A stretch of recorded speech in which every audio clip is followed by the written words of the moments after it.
जय श्री कृष्ण। मेरा नाम रिया तिवारी है और वेदमाया शक्ति में आपका फिर से स्वागत है। आज हम बात करने वाले हैं एक बहुत पवित्र और महत्वपूर्ण तिथि देवउठनी एकादशी के बारे में। ये वो दिन है जब भगवान विष्णु 4 महीने की योग निद्रा से जागते हैं और देवताओं के सारे मांगलिक काम दोबारा शुरू होते हैं। तो चलिए बिना देर के शुरू करते हैं हमारा आज का वीडियो।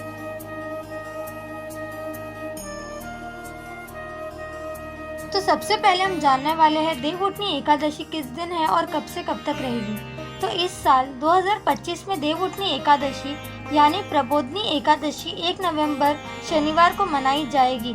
ये तिथि 1 नवंबर को सुबह 9:11 से शुरू होकर 2 नवंबर को सुबह 7:31 तक रहेगी।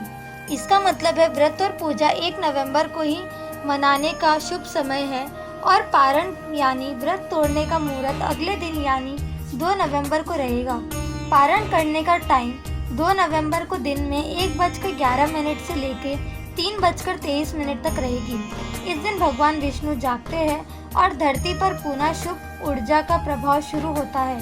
इसलिए इस दिन को देवउठनी एकादशी यानी देव के उठने का दिन कहा जाता है। इस दिन का क्या इम्पोर्टेंस है? देवउठनी एकादशी का अर्थ ही है देव उठते हैं।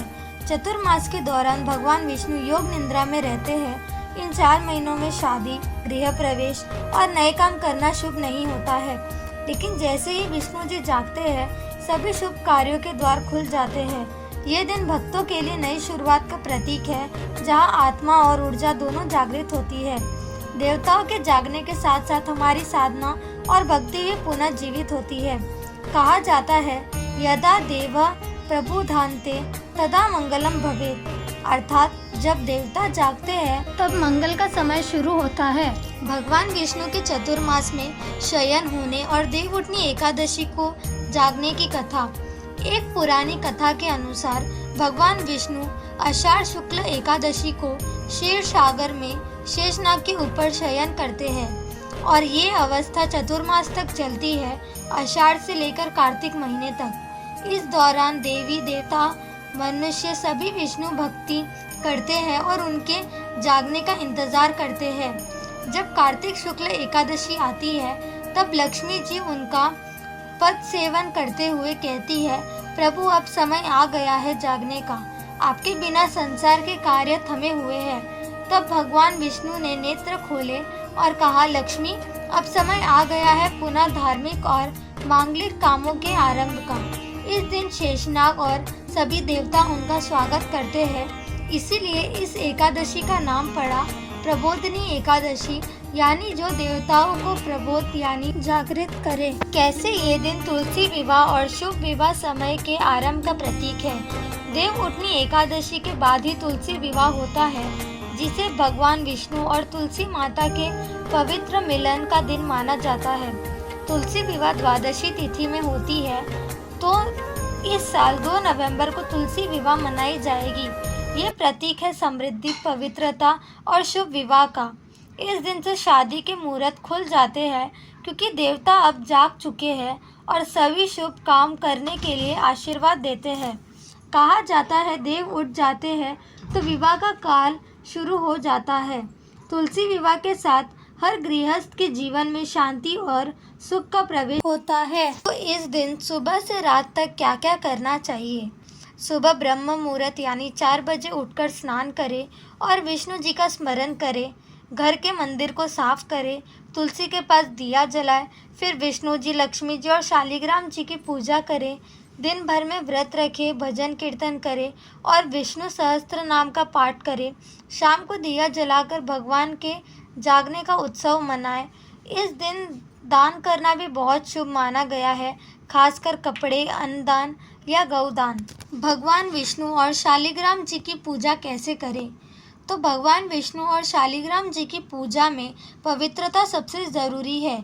तो सबसे पहले मंदिर स्थल को गंगा जल से शुद्ध करें, फिर विष्णु जी की मूर्ति या फोटो के सामने दिया, धूप, फूल और तुलसी के पत्ते चढ़ाएं और साथ ही मंत्र जाप करें, ओम नमो भगवते वासुदेवाय या ओम नमो नारायणाय।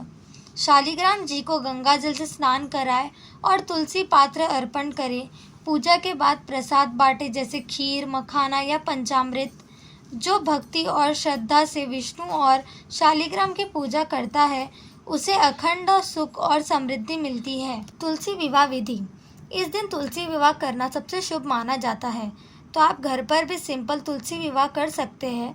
तो सबसे पहले तुलसी के पौधे को अच्छे तरह से स्नान कराएं, उसमें एक लाल कपड़ा लपेटकर सुंदर से सजाएं, फिर एक पीला धागा चढ़ाएं, शालिग्राम जी या विष्णु जी की फोटो रखें और दोनों के बीच एक छोटी सी माला बांध दें। तुलसी माता को हल्दी, सिंदूर और चूड़नी चढ़ाएं, फिर भजन करें। दोनों के मिलन के बाद आरती करें और प्रसाद बांटकर सबको शुभ आशीर्वाद दें।